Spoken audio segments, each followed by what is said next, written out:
Üzümüzde olan adda Cumhurbaşkanlığı seçimi ister istemez günler geçtikçe ve farklı bakış açıları meydana çıktıkça yeni analizler, düşünceler, bakış açıları meydana geldiğinde yine de yeni bir bakış penceresi benim zihnimde formalaşıp ki onu sizlerle paylaşmak isterim. Seçimlere baktığımızda bir kesim bu seçimi kökünden boykot etmeyizdir, tahrim etmeyizdir. Boykot edenlerin argümanlarında ciddi sözler var. Tarihi bakış penceresi var. En esas argüman budur ki, seçimlere gittiğimizde sonuç ne oldu? Ve o sonuca baktığında toplumda düzgün bir değişikliğe yol açmaması için o analiz eden insan bile usanmış bir durumda ve seçimi boykot etmeye karar vermiştir. Yani mütlak bir boykot, tahrim. Bu kesimin tuttuğu mövqedə, yani boykot siyasetinde yalnız herkes teşvik edilir ki seçimlerde iştirak etmesin. Yani bir başka deyişle bu seçim hakkında pasif olmaya davet olunur. Acaba pasifce bir seçime yanaşma İran İslam Cumhuriyeti'ndeki hiçbir zaman azadca söz ifadesine şərait yoxdur, ama seçim ərəfəsində kandidlərin rəqabəti söz konusu olduğunda farklı bakış pencerelerinin açısından ister istemez topluma bir maarifleşme, ağahlaşma sunulur ister istemez. Yani mütlak boykot siyasetin apardığında İran İslam Cumhuriyeti'nin istibdadı fəzasında o rəqiblər arası təzadın meydana gəlməsinə, bir-birinə tənqid dili açılmasında üçüncü ortaq, yani xalqlar, insanlar o təzadlıdan lazımi qazancı əldə etməyəcəklər. O qazanc, yani təzadlılardan ağahlıq, eyni halda siyasi ağahlıq və eyni halda təsir edici bir rol. Yaxşı, bu boykot siyasəti götürənlərdirlər.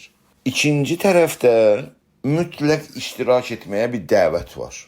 Ama önemlisi budur. İştirak etmeye seçimlerde davet olduğunda sunulan hedef budur ki, güya Məsudi Pezeşkiyan, yani bu arada bu seçim analizde Məsudi Pezeşkiyan'ın seçilmesinde ne olacak diye düşünməyimiz lazımdır. Yoksa Qalibov, Cəlili ve başka mürteci ve hatta cinayetkarların seçilmesinde bir eser elbette ki bulunmaz. Bu arada islah tələblərin, bir de burada Türk islah tələbin iştiraki söz konusudur ki, ben geçen analizlerde Pezeşkiyan'da Türk özelliğine dikkat çekme, onu başka islah tələblərdən, reformistlərdən, yani Xatəmi kimi ve onun kimi islah tələblərdən ayırır. Çünkü Xatəmidə milli kimliğe dikkat çekme İran'da, yani Türksen, Kürtsen, Bəluçsan, Ərəbsən, buna dikkat çekme söz konusu değildir. Hatta Xatəmigil belə muhalif mövqedə dururdular.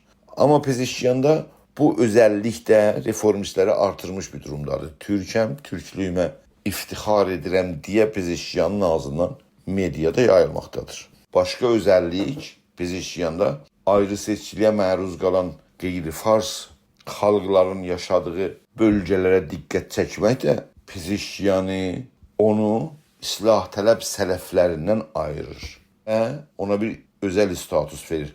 Benim bu değerlendirmemde de dəqiqən bu iki konu, yani diğer üç konu: islah tələblik, yani reformist olma, milli kimliğe dikkat çekme ve qeyri-fars xalqların bölgesinin ayrı seçkiliyə məruz qalmasının önemini vurgulama Pezeşkiyan'a bir pozisyon kazandırır diye düşünüp ve bu değerlendirmeni etmək istəyirəm. Qeydaq analizimizin devamına. Dedi, ikinci kesim seçimde mütlak iştirak tərəfdarıdır. Qəsd, hədəf nədir bu mütlak iştirakdan? Pezeşkiyan'ın seçilmesi bir cumhurbaşkanı kimi ve toplumda bazı değişikliklere yol açması. Mesela diye anayasada 15. maddəni icra etme veya en azı Türk toplumuna bazı qazancları əldə etme deyilib ve düşünülür. Hatta indidən belə seçim reklamı başlamadan, yani təbliğat, intixabatı başlamada ve bu münazirələrin getdiyində bəhsin biraz daha həyəcanlanması və toplumda ona reaksiya verilməsi, ələlxüsus Azərbaycanda buna diqqət çəkilməsi və hətta qeyri-fars bölgələrdə Pezeşkiyanın seçilməsində bir fayda olacaq deyə düşünülməsi əlbəttə ki, diqqət çəkicidir. Sual budur. Əcəba Məsud Pezeşkiyan bir cumhurbaşqanı kimi seçilirsə, adın çəkdiyim qeyri-fars xalqların milli kimliyinin rəsmiyyətə tanınması haqda, ana dili məsələsində anayasanın 15-ci maddəsi həqiqətən aktiv ola bilməsi mümkünmü? Mənim zehnim və fikrim bu sualların cavabına gəldiyində olumsuzdur, negativdir. Nə üçün desəniz, cavabım bu olar ki, Cumhurbaşqanlığı məqamı İran İslam Cumhuriyyətində siyasət yaradıcılığı bir pozisyonu yoxdur. O gücə malik deyir. Eyni halda həman bugün bir reformist Cumhurbaşqanlığını tamamen başqa qüvvələr və başqa güclər əhatə etmiş, mühasirə etmiş bir durumdadılar. Ən önəmlisi olan da Vəli Fəqihdir. Vəli Fəqihin pozisyonu İbrahimi Rəisinin yanında durmaqdır, Əhmədinəcadın yanında durmaqdır. Yəni iqtidarın ən geriyə qalmış və ən yırtıcı kəsiminin yanında durmaqdır. Hətta kandidlərin birinci müzakirəsində ya münazirəsində Pezeşkiyan dedi ki, devlət quruluşunda, yəni baxanlıqların, vəzirlərin quruluşunda toplumda olan siyasi kəsimləri ilə bərabər bir ortam yaratmalıdır. Yəni bugündən Pezeşkiyanın öz əlini bağlamaq siyasəti onu bu məcburiyyətdə buraxmaqdadır. Ondan səvayi Həsən Ruhaninin devlətinin qədərinə baxmaq olar. Hələ ki, Həsən Ruhani bir reformist yox, bir yarım reformist. Yəni İran İslam Cumhuriyyətinə uyan bir reformist deyə adlandırmaq olur. Onun devlətinin sonucu Həsən Ruhaninin özünün siyasi həyatına son qoymuş bir sonuca gəldi. Ona görə Pezeşkiyanın İran İslam Cumhuriyyəti içində siyasət ürətməsi, siyasət yaratması və adın çəkdiyimiz konularda irəliləmə gözə çarpması mümkünat içində yerləşmir. Amma burada tam boykot və ya tam iştirakdan sonra üçüncü bir yol da var. Bu üçüncü yola diqqət çəkən varsa da çox azdır. Çünki mənim gözümə çarpmamışdır. Üçüncü yol seçimlərdə aktivcə meydanda olmaq. Hətta iştirak etməkdə hədəf Pezeşkiyanın devlətinin adın çəkdiyim hədəflər və məqsədlərə varmaq deyil. Hədəf İran İslam Cumhuriyyətinin iqtidarından ayrı seçkiyə məruz qalan xalqlar üçün bir pozitiv iş görmək deyildir. Belə düşünənlər varsa xətadadırlar. Onda əgər belədirsə, adın çəkdiyim üçüncü yol hangi qəsdi və ya hansı hədəf ola bilir? Üçüncü yolun hədəfi yalnız və yalnız İran rejimi içində çatlaqları dərinləşdirmə, mövcud təzadları əlovlandırma, kandidlər içində zəif kandidi, reformist kandidi, vilayət fəqih tərəfindən arzulanmayan, istənilməyən kandidi səs və reklam vasitəsilə bəsləmək, böyütmək və onu mühafizəkar cinahın, yəni usulgeraların önünə tikmək və İran İslam Cumhuriyyətinin iç təzadlarını olduqca dərinlətmək, əlovlandırmaq və fraksiyonlar arası o çatlağı nə qədər mümkünsə açmaq, genişdirmək və bu vasitə ilə o çatlaqdan xalqların etiraz üçün meydana çıxmalarına şərait yaratmaq. Dəqiqən 88-ci ildə toplumda patlayış verən və Yaşıl Hərəkatı adı ilə sonuclanan bir geniş etiraza, bir geniş siyasi dalğaya şərait yaratmaq. Bu, adın çəkdiyim üçüncü yolun hədəfi və məqsədi ola bilir. Amma bu üçüncü yolun gerçəkləşməsi və istədiyi hədəfə varmasında da iki ciddi əngəl var. Birisi, reklam və ya təbliğat zamanının qısıtlı olması, yəni 2 həftənin olması. Və Pezeşkiyanın bu ərəfədə lazımi qədər seçim reklamına, yəni intixabati təbliğata zamanın olmamasıdır. İkinci əngəli isə qadın yaşam azadlıq hərəkatının xalqlar içində umutsuzluğa yol açan usandırıcı bir durumdur.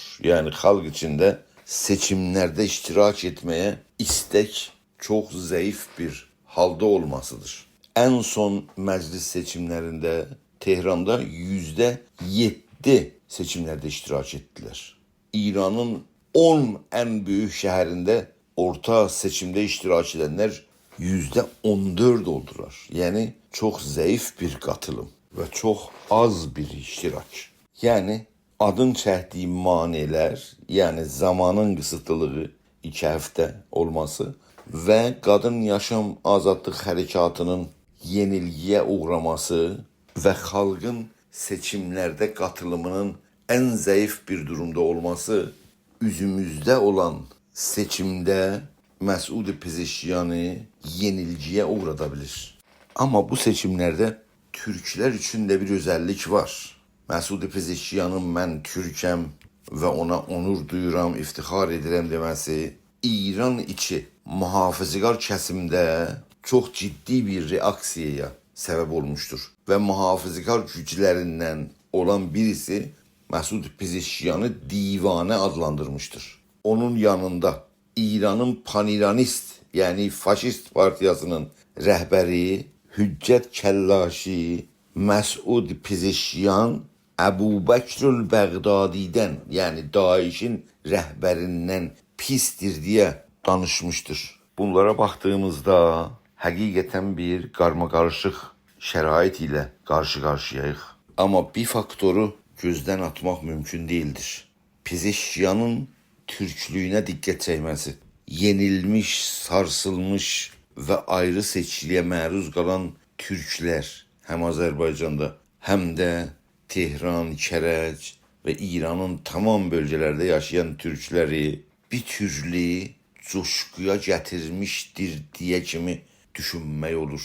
Yəni normal bir durumda olsaydı, yəni qadın yaşam azadlığı hərəkatından və orada xalqın gördüyü ziyan və zərərdən sonra olmasaydı, zaman qısıtlılığı da diqqət mərkəzinə alınsaydı, orada bir türklərin varoluşuna bir referendum kimi meydana çıxa bilirdi. Sonucu nə olur deyə türklərin ədədi, kəmiyyəti mən türkəm deyənin yanında durması ilə həqiqətən bir referendumun geçilməsinə şahid olmaq mümkün idi. Amma acaba indi birinci yol veya ikinci yol karşısında üçüncü yolla Pezeşkiyan bir yere varacak mı? Türkler İran'da xalqların ağır bir durumda və baskı altında olmalarına rəğmən Türklərin Məsud Pezeşkiyana səs verməsində o adın çəkdiyim referendumu Türklərin var olduğunu və güclü var olduğunu göstərməkdə bir iş görmələri mümkün mü? Kimsə sabahın sonuçlarını bilmir. Amma zənn edirəm ki, hər kəs seçim sonucunu yine də İran İslam Cumhuriyeti'ne qarşı xalqların geniş bir etirazın, üsyanını görməsini ürəkdən arzular. Mən şah zamanında bir dənə məmuli diplomuydum. Hunaristan'da Urmiyədə dərs oxurduq, getdik xidmətə. Xidmətdə zor dediler biləmizə.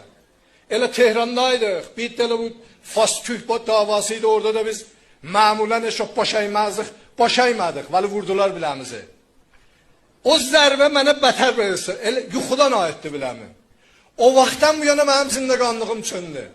Ki, niyə gələ olar, cürət eləyələr, bizi vura bilərlər, ya bizə bir ehtiramlıq eləyə bilərlər. Və bildim o zaman, şah zamanında istəyəm, ayaq üstə duram və öz qıçım üstə duram və baş aymıyam gələk qudretim ola. Və qudret olmağa gələk çalışam. Və o bahis oldu. Xidmətdə nəfər əvvəl oldum, gəldim danışqahda duvara fizişkidə qəbul oldum və bu yolu elə o zərbə ilə gəldim üstə. Zərbə dəydi, yuxudan ayıldım.